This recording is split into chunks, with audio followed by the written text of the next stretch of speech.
Livro dos Monstros, episódio de hoje, começando com Chacal e terminando em Enxames. Regras do D&D 5e. Uma produção RPG Next. Chacal. Chacal é uma besta pequena, imparcial, classe armadura 12, provavelmente da destreza alta dela, pontos de vida 3, deslocamento 12 metros, e aí ela tem força 8, um pouquinho abaixo da média ali, para um ser humano, destreza 15, bem ágil, constituição 11, inteligência 3, sabedoria 12 e carisma 6. Perícias, percepção mais 3, que é um bônus, sentidos, percepção passiva de 13. Ela é bem perceptiva, né? Pelo menos para uma criatura desse nível. Não tem nenhum idioma associado a ela, não entende nada. Não que ela não se comunique entre elas, né? Mas não tem um idioma. Nível de desafio 0 ou 10 pontos de experiência. Então ela é bem fraquinha, mas ela ainda vai ter um tipo de ataque, uma ação. Ou seja, ela tem condições de matar alguém, algum personagem. Então no mínimo ela concede 10 pontos de experiência. Se ela for morta ou se ela for derrotada. Ela tem dois traços, audição e faro aguçados, que diz que o Chacal tem vantagem em testes de sabedoria e percepção relacionados à audição e ao olfato, não à visão. E o outro traço é táticas e matilha. O Chacal tem vantagem nas jogadas de ataque contra uma criatura se pelo menos um dos aliados do Chacal estiver a 1,5 metro da criatura e não estiver incapacitado. Isso é muito bom, aumenta as chances de acerto de um ataque bastante, né? E aí a ação dela é a mordida, é um ataque corpo a corpo com arma, mais um só para atingir um alvo adjacente a ela, se acertar causa 1 dano médio, ou você pode rolar um D4 e subtrair 1 D4 menos 1, então vai variar de 1 a 3, né? De dano perfurante. Cobra constritora. Agora eu entro na parte das cobras. Pelo menos as cobras que são um pouco diferentes, eu acho. Cobra constritora é uma besta grande, imparcial. Classe armadura 12, pontos de vida 13. Deslocamento 9 metros na terra e também nadando 9 metros. Ela tem força 15, imagino eu, tem que ser forte para poder fazer a constrição, né? Que é basicamente enrolar uma criatura usando o corpo dela e apertar, né? Para poder sufocar, para depois comer a criatura. Destreza ela tem 14, então também é ágil, constituição 12, inteligência 1, sabedoria 10 e carisma 3. Em sentidos, ela tem percepção às cegas de 3 metros e percepção passiva de 10. Ok, não tem nenhum idioma associado e seu nível de desafio é 1/4 ou 50 de XP. Ela não tem traço algum, mas ela tem duas ações. A mordida e a constrição. Mordida é um ataque corpo a corpo com arma, mais 4 para poder atingir. O alcance é 1,5 m, uma criatura. Se acertar, causa 5 ou 1 D6 mais 2 de dano perfurante, né? Porque os dentes perfuram. E não tem veneno. Interessante. Acho que nem toda cobra tem, acho que tem. Talvez ela não injete veneno aqui, nessa mordida, né? Porque o dente fica no fundo, não sei. E a outra ação é a constrição, que também é um ataque corpo a corpo com arma. Também é mais 4 para atingir um alvo adjacente a ela. Se acertar, o dano é um pouquinho maior. 6 ou 1 D8 mais 2 de dano de contusão. E o alvo está agarrado, né? Porque ela enrolou em volta ali do alvo, com uma dificuldade de 14 para conseguir escapar. Até o agarrão terminar, a criatura estará impedida, ou seja, não pode se mover, e a cobra não poderá constringir outro alvo. Então ela vai usar a constrição para impedir que a sua vítima fuja. Continuando ainda na cobra, outra cobra é a constritora gigante. Então é a parente aqui da constritora normal.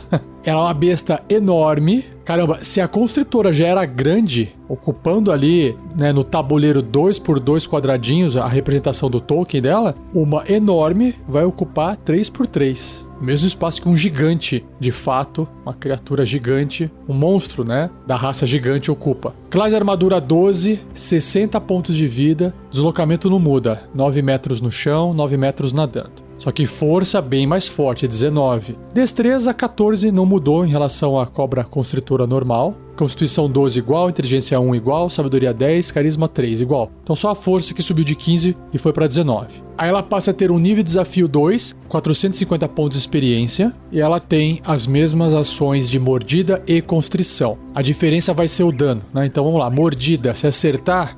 e o alcance também. A mordida tem um alcance maior. Ao invés de estar adjacente, que é 1,5 m ou 5 pés, passa a ser de até 3 metros. 2 quadradinhos no tabuleiro ou 10 pés. E aí, se acertar a mordida, causa 11 ou 2d6 mais 4 de dano perfurante. Tem mais 6 para atingir, também no ataque, ou seja, também tem uma facilidade maior em atingir o seu alvo. Ao invés de mais 4, passou a ser mais 6. E a constrição continua sendo adjacente, porque como ela vai enrolar a criatura, ela tem que chegar do lado, né? Não tem como fazer constrição à distância, assim, né? Uma distância maior. Uma criatura só, se acertar, vai causar 13 ou 2d8 mais 4 de dano de contusão, né? De esmagamento. E o alvo também fica agarrado, com a dificuldade de 16 para poder escapar. Antes era 14, então ficou um pouquinho mais difícil. Fechou. E essa é a cobra constritora gigante. Por fim, a última cobra da lista é a cobra voadora. Putz... Caraca, aquele ditado, né, de que Deus não dá asas às cobras, então aqui no jogo do D&D, os designers deram asas às cobras.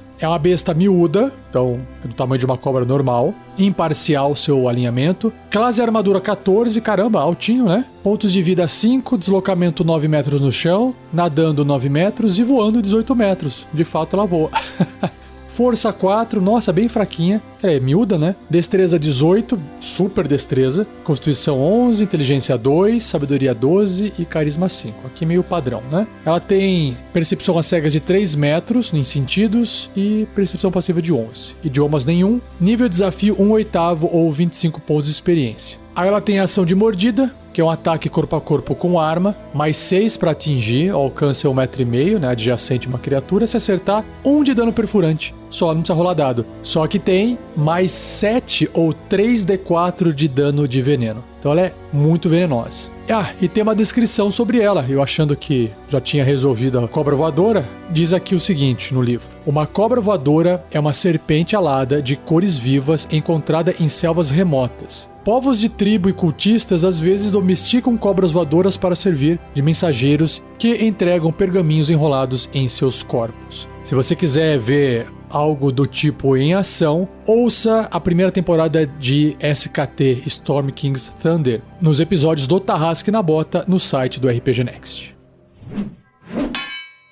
Falando em voar, chegou a vez da coruja. É uma besta miúda, imparcial, classe armadura 11, 1 pontinho de vida, deslocamento 1,5 m no chão, coitadinha, ela anda pouquinho no chão, mas voando 18 metros, bem rápida, né? Força 3, bem fraquinha, né, porque ela é miúda, destreza 13, ok, constituição 8 e aquele trio básico, né, inteligência bem baixa 2, sabedoria alta 14 e carisma 7. Que é não tão baixo assim. Perícias, ela tem bônus em 2, furtividade mais 3 e percepção mais 4, o que condiz com uma coruja. Sentidos, visão no escuro de 36 metros, uma visão no escuro bem longa, né? O dobro de uma visão no escuro normal, de personagens que têm visão no escuro. Percepção passiva de 14, não tem idiomas e o seu nível de desafio é 0, mas ela tem 10 de XP, porque ela tem uma ação aqui de ataque. Ela tem 2 traços, sobrevoo e visão e audição aguçadas, que esse você já ouviu hoje no Chacal. Sobrevoo diz que a coruja não provoca ataques de oportunidade quando voa para fora do alcance de um inimigo. Oh, isso é muito bom. Você pode usar a corujinha ali se você for um mago e tiver um familiar, por exemplo, como coruja, ela tem essas características, né? Então ela tá voando lá, de repente, opa, passei do lado de um monstro aqui, mas ela pode continuar voando que não vai sofrer ataque de oportunidade. Legal. E a visão e audição aguçada dela dá vantagem em testes de sabedoria e percepção relacionados à visão e à audição, e não ao olfato.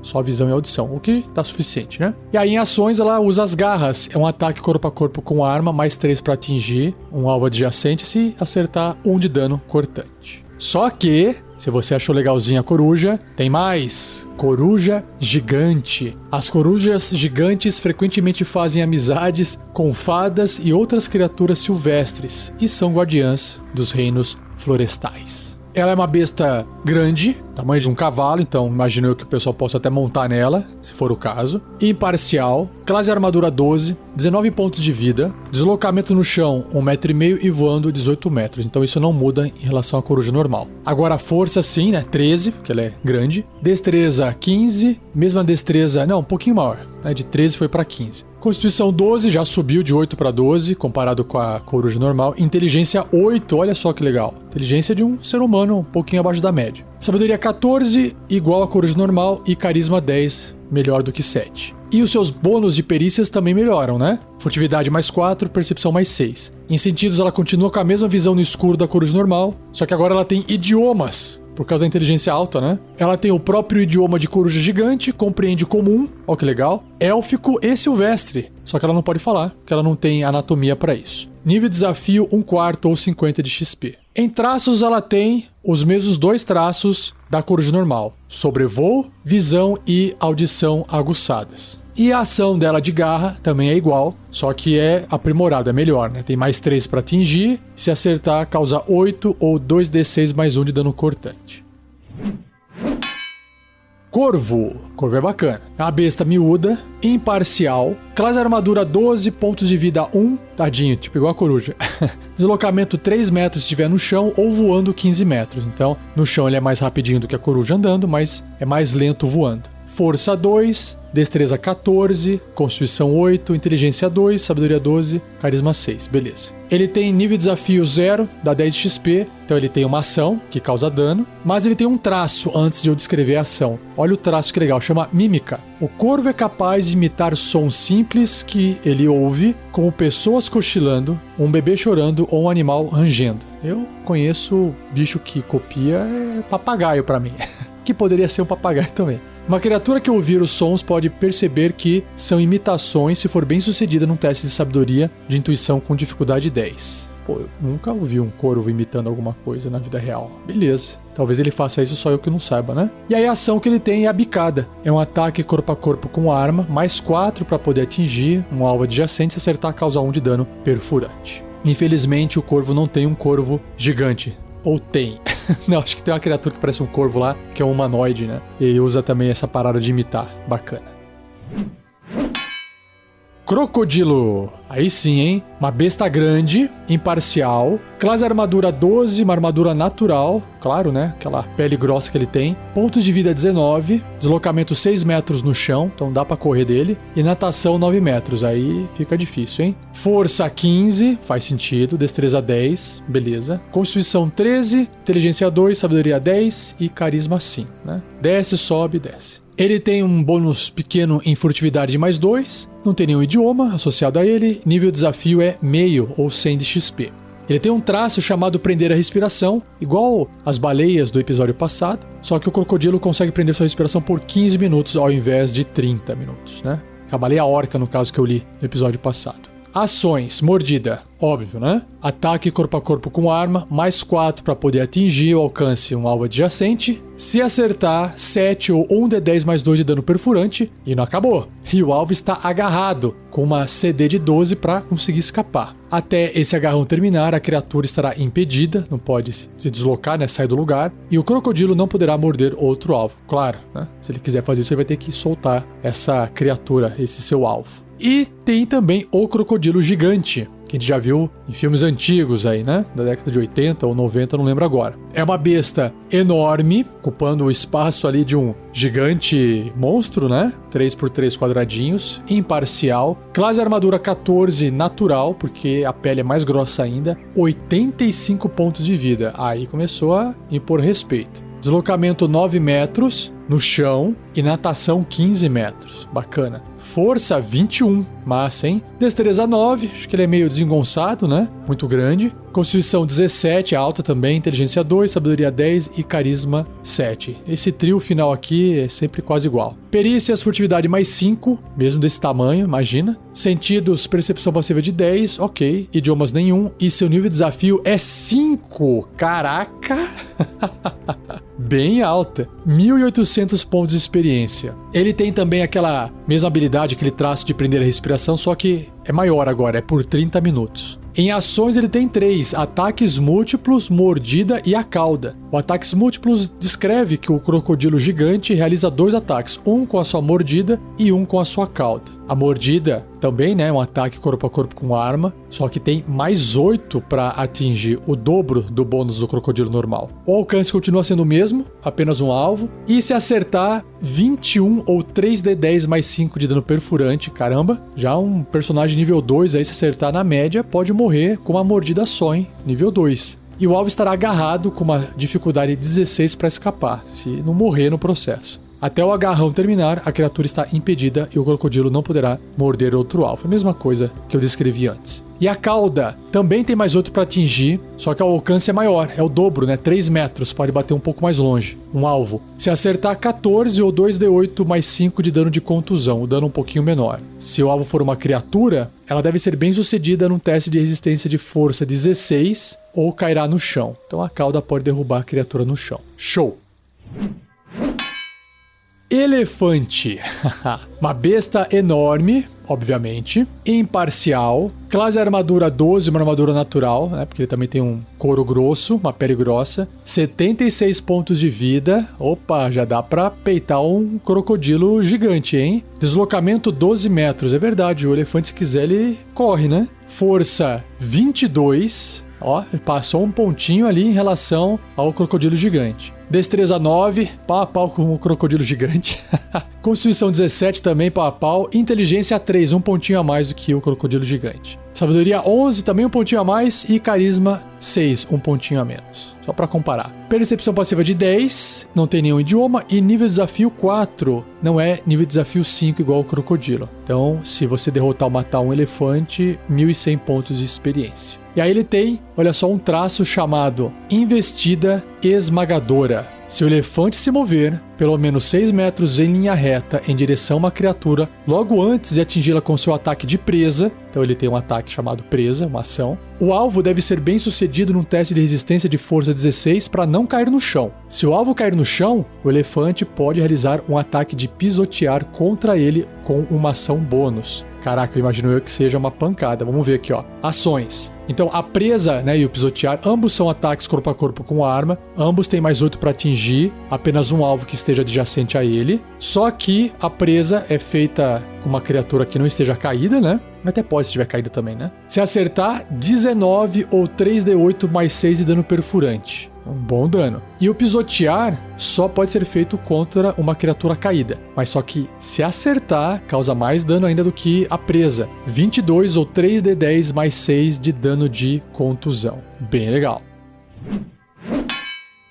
Agora eu cheguei na reta final do cast. Os enxames. Então eu vou começar com o enxame de corvos. E aí o tipo de criatura é enxame mesmo, é um enxame médio de bestas miúdas, né? Porque o corvo é uma besta miúda, como tem várias, ele é um enxame médio, imparcial. Classe armadura é 12, tem 24 pontos de vida, é tipo, né, pontos de vida distribuído entre vários corvos, porque lembrando, um corvo tem um pontinho de vida. É como se tivessem 24 corvos aqui. Deslocamento 3 metros, no chão, voo 15, então é a mesma coisa que um corvo normal. Força, destreza, esses atributos aqui é exatamente quase igual ao corvo normal, com a diferença de que a força, ao invés de ser 2, o corvo normal é 6. E a inteligência, ao invés de ser 2, é 3. Ou seja, como eles estão em bando, eles são um pouquinho mais fortes e um pontinho a mais de inteligência, que não faz diferença nenhuma em relação de modificador. Perícias, percepção mais 5, o que é maior do que um corvo só, porque tem vários corvos, né? Então fica mais fácil de um deles perceber alguma coisa, faz sentido. E aí, olha só que legal, são as primeiras bestas aqui, naturais, né? Que tem resistências e imunidades. Resistência a dano de contusão, cortante e perfurante. Porque você está atirando contra um enxame, então você é como se você estivesse, né, meio que acertando um e errando o outro. Por isso que tem essa resistência, né? E a imunidade é, não dá pra agarrar um enxame, porque são vários corvos. Não dá pra amedrontar, atordoar, fazer eles ficarem caídos, enfeitiçar, impedido, deixar impedido, paralisado ou petrificado. Porque é um bando de corvo junto. Você teria que petrificar todos, e não um só, né? Por isso que o enxame tem essas imunidades. Faz sentido também. E aí, por causa do bônus de percepção de mais 5, a percepção passiva é 15, né? Obviamente. Não tem idioma, igual. Nível de desafio 1/4, 50 de XP, né? Mais fortinho. E aí tem o atributo chamado... Atributo não. Tem o traço chamado enxame. O enxame pode ocupar o espaço de outra criatura e vice-versa. E o enxame pode se mover através de qualquer abertura grande o suficiente para um corvo miúdo, né? Porque está passando um corvo de cada vez. O enxame não pode recuperar pontos de vida ou ganhar pontos de vida temporários. Porque quando você está atacando e está reduzindo os pontos de vida do enxame, você está matando corvos. Então não tem como recuperar pontos de vida se o corvo já morreu, né? E aí a ação que tem são as bicadas, que é um ataque corpo a corpo com arma, mais 4 para poder atingir, o alcance é 0 metro. Olha que interessante, 0 metro, ou seja, ele tem que entrar, né, o tokenzinho no tabuleiro, ele entra exatamente em cima de um outro token. Aí ele vai fazer o ataque. Então, né, é um alvo que está no espaço do enxame. Se acertar, causa 7 ou 2d6 de dano perfurante, ou 3, 1d6 de dano perfurante se esse enxame estiver com metade dos seus pontos de vida ou menos. Para simular que você matou alguns corvos, sobraram poucos, né? E por isso causa menos dano. Que legal, bem bacana. Antes de eu passar para o próximo enxame, o livro traz aqui uma caixa de texto que se chama A Natureza dos Enxames. Então ele vai trazer mais explicação sobre esses enxames. Os enxames apresentados aqui no livro não são conjuntos ordinários ou benignos de pequenas criaturas. Eles se formam como resultado de alguma influência sinistra ou insalubre. Um vampiro pode invocar um enxame de morcegos e ratos dos cantos mais escuros da noite, enquanto a simples presença de um senhor das múmias pode fazer com que escaravelhos emerjam das profundezas arenosas da sua tumba. Uma bruxa poderia ter o poder de enviar enxames de corvos contra seus inimigos, enquanto que um Yuan-Ti, abominação, poderia ter enxames de cobras venenosas deslizando em seu rastro. Até mesmo druidas podem feitiçar esses enxames e a agressividade deles é praticamente antinatural. Bacana, então vamos voltar aqui para os enxames. O próximo enxame é o de insetos. Um enxame médio de bestas miúdas, imparcial. Classe armadura 12, armadura natural, pontos de vida 22, deslocamento 6 metros no chão e escalada 6 metros. Força 3, destreza 13, então ó, começa embaixo, aí sobe. Constituição 10, vai pro meio. Inteligência 1, despenca. Sabedoria 7, sobe. E carisma 1, despenca de novo, né? São insetos. E aí também tem resistência a dano. Dano de contusão, cortante ou perfurante. Lembrando que resistência, você reduz o dano pela metade. E as imunidades a condições de agarrado, amedrontado, atordoado, caído, enfeitiçado, impedido, paralisado e petrificado. São as mesmas imunidades às condições que tinha também o enxame de corvos. Então, se isso se repetir, eu não vou falar mais. Nível de desafio meio, 100 pontos de experiência, então é pior do que o enxame de corvos. Acho que é mais letal, né? Tem exatamente o mesmo traço chamado enxame e se aplica ao tamanho dos insetos, então não vou reler aqui. E a ação de mordida é um ataque corpo a corpo com arma, mais 3 para poder atingir, alcance é 0 metro, né? Então entra ali no espaço da criatura. Se acertar, causa 10 ou 4d4 de dano perfurante, ou 5, que é 2d4 de dano, se esse enxame estiver com pelo menos metade de seus pontos de vida ou menos. Então vai seguir essa regrinha dos ataques, das ações, né? E aí, olha só que legal. Tem uma caixinha de texto aqui que traz uma variação de regra pros enxames de insetos. O livro diz o seguinte, ó. Diferentes tipos de insetos podem se juntar em enxames e cada enxame possui essas características especiais descritas abaixo. Então, por exemplo, um enxame de aranhas. Um enxame de aranhas possui os seguintes traços adicionais. Andar na teia, obviamente. O enxame ignora restrições de movimento causadas por estar numa teia. Aí tem a escalada aracnídea. O enxame pode escalar superfícies difíceis, incluindo tetos de cabeça para baixo, sem precisar realizar um teste de habilidade. E tem também o traço sentido na teia. Quando em contato com uma teia, o enxame sabe a localização exata de qualquer outra criatura em contato com essa mesma teia. Isso é legal. Indo agora pro enxame de besouros, né, uma variação de regras aqui de insetos. O enxame de besouros ganha deslocamento de escavação de 1,5 metro. Que bacana, então ele pode entrar ali embaixo da terra, para cada turno ele anda um quadradinho e ninguém tá vendo ele. Enxame de centopeias, eita, uma criatura reduzida a 0 ponto de vida por um enxame de centopeias fica estável, mas envenenado por 1 hora, mesmo depois de recuperar pontos de vida e paralisado enquanto estiver envenenado dessa forma, que é a mesma habilidade da centopeia que eu gravei no episódio passado. E por fim, enxame de vespas. Caramba, um enxame de vespas tem deslocamento de caminhada de 1,5 metro, deslocamento de voo de 9 metros, e nenhum deslocamento de escalar. Sim, então o bicho vai voar, né? E usa todo o resto igual, só muda o tipo do movimento então. Bacana. E aí agora indo para um outro enxame que é o enxame de morcegos. Vamos ver se ele é mais fortão ou não. É um enxame médio de bestas miúdas, imparcial, CA 12. Que interessante, a classe armadura é sempre 12. Pontos de vida 22, também basicamente igual de insetos e um pouquinho menor do que de corvos. Deslocamento 0 metro, morcego não sai andando por aí e só voa 9 metros. Força 5, um pouquinho mais forte, apesar de ser baixo ainda. Destreza 15, subiu um pouquinho. Constituição 10, continua na média. Inteligência 2, é um pouquinho menos burro, vamos chamar assim, né? De burrice, inteligência baixa. Se é que dá pra falar assim, talvez não dê. Sabedoria 12 e carisma 4. Então já melhorou tanto a sabedoria quanto o carisma. Imaginei porque são mamíferos, né? Então acho que isso já melhora naturalmente aqui, acho que essa que é a ideia. E aí, mesma coisa, não vou repetir, eles têm as mesmas resistências a dano e imunidade às condições. Em sentidos, eles têm percepção às cegas de 18 metros, eles usam sonar, né? E percepção passiva de 11. Nível de desafio 1/4, 50 de XP. Em traços, ele tem 3. Ecolocalização, audição aguçada e enxame. O enxame eu já li dos outros, não vai mudar nada, é a mesma coisa. Agora a ecolocalização diz que enquanto não puder ouvir, o enxame perderá a percepção às cegas. Faz sentido. E a visão aguçada, o enxame tem vantagem em testes de sabedoria e percepção relacionados à visão, né? O próprio nome diz. E ações mordidas. Ataque corpo a corpo com arma, mais 4 para poder atingir, né? Também continua com alcance de 0, então porque tem que entrar ali no espaço da criatura, no tokenzinho no mapa. Se acertar 5 ou 2d4 de dano perfurante, ou metade, né? 2 ou 1d4, se tiver com metade dos morceguinhos sobrando. Próximo enxame é o enxame de piranhas. Caramba, imagina que terror na água isso, né? É um enxame médio de bestas miúdas, imparcial. Classe armadura 13, subiu um ponto aqui, hein? Pontos de vida 28 também, ficou mais alto.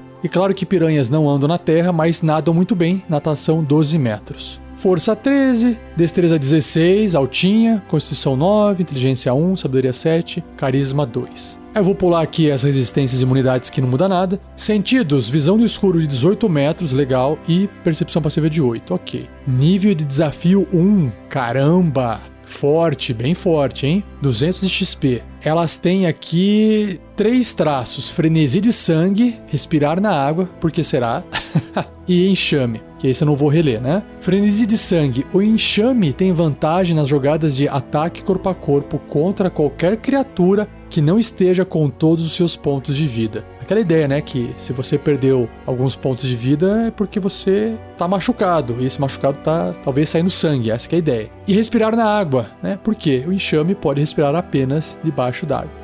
E vamos ver o quanto que ela causa de dano aqui, ó. Mordidas é a ação que ela tem. Ataque corpo a corpo com arma, mais 5 para atingir. Tem que entrar no espaço da criatura. Se acertar, dá 14 ou 4d6 de dano perfurante, ou 7, que é 2d6 de dano perfurante, se tiver com metade das piranhas. O penúltimo enxame, para eu poder fechar o cast, é o enxame de ratos. Também bestas miúdas, imparcial, classe armadura 10, é a menor classe de armadura até agora. 24 pontos de vida, deslocamento 9 metros. Ratos não escalam? Acho que não, né? Não é parede, ele sobe nas coisinhas, mas não é uma parede. Parede não, aí seria escalar, né? Força 9, destreza 11, se bem que acho que eu falei besteira agora há pouco. Eu já via muito rato subir muita coisa aí, hein? Poderia ter um deslocamento de escalada. Não, é que ele escala com facilidade, né? Então todo mundo pode escalar desde que faça o teste, né? Então beleza. Voltando aqui então. Atributos, força 9, destreza 11, constituição 9, inteligência 2, sabedoria 10, carisma 3. Então os atributos bem fracos, né? Resistências a dano e imunidade às condições, mesma coisa.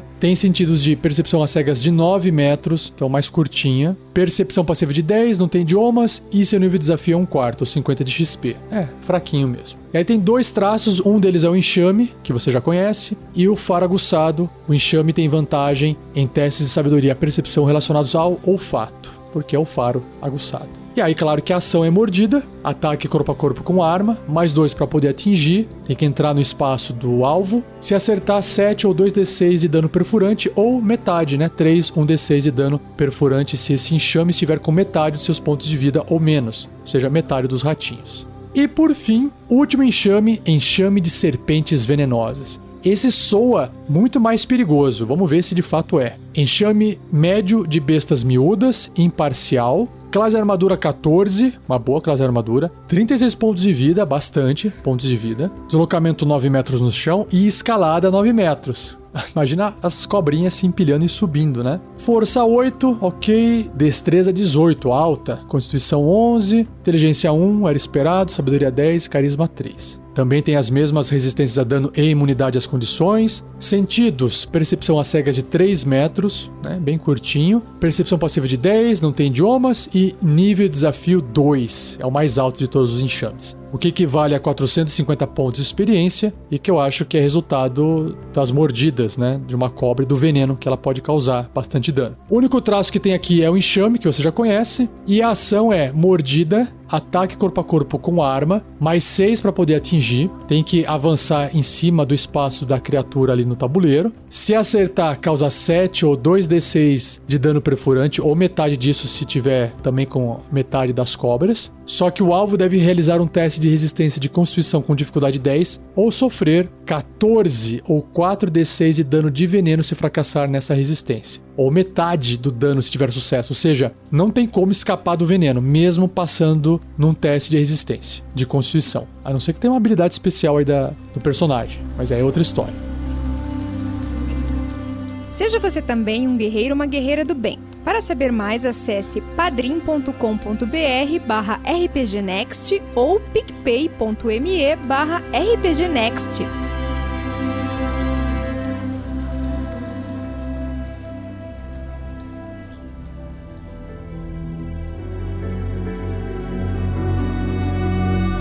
E assim eu encerro mais um Regras do D&D 5e. Espero que você tenha curtido. Se curtiu, compartilhe para ajudar, por favor. E agradeço também ao Gleco Vieira Pereira, que também vem ajudando nesse projeto. E um recadinho, um jabazinho aqui, se você ainda não conhece nossos outros podcasts, que nós temos Contos Narrados, Aventuras RPG, que são os Tarrasques na Bota, alguns episódios de bate-papo lá na Forja e até, por exemplo, podcasts de outros sistemas como Regras do GURPS 4e. Quer dar uma olhadinha em tudo que tem de conteúdo? Entra no rpgnext.com.br. E não perca o próximo episódio, onde irei abordar as criaturas, começando em Escorpião e indo até o Lobo Invernal. Beleza? Então é isso, muito obrigado, um abraço e até o próximo episódio.